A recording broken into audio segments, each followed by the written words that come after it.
Hello viewers, আসসালামু আলাইকুম। কি অবস্থা সবার, কেমন আছো?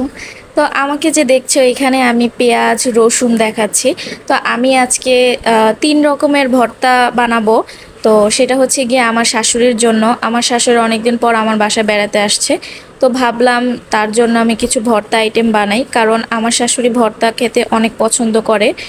তারা ভর্তা বানিয়ে খেতে পারে না, কারণ আমার শাশুড়ির মোটামুটি ভালোই বয়স হয়েছে, যার কারণে সে ভর্তা টর্তা এইসব বানাতে পারে না। ভর্তা বানানোর জন্য আমি নিয়ে নিয়েছিলাম 2 রকমের শুটকি, একটা হচ্ছে চিংড়ি শুটকি আর একটা হচ্ছে গিয়ে চ্যাপা শুটকি।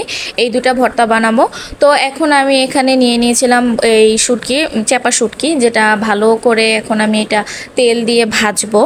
আর এই শুটকিটা যত তেল দিয়ে ভালোভাবে লাল লাল করে ভাজা যায় তত এই শুটকিটা খেতে খুব ভালো লাগে।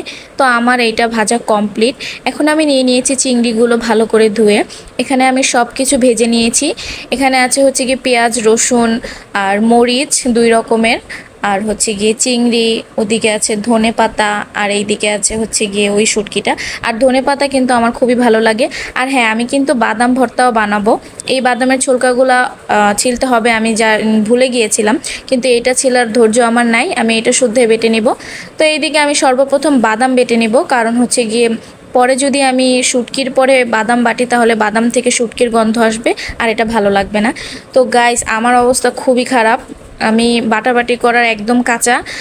দেখতে পাচ্ছেন, মনে হচ্ছে আমি মুখে পানি দিয়েছি, একদমই না। এগুলো হচ্ছে টোটালি ঘাম। আমি ঘেমে পুরা অস্থির হয়ে গেছি।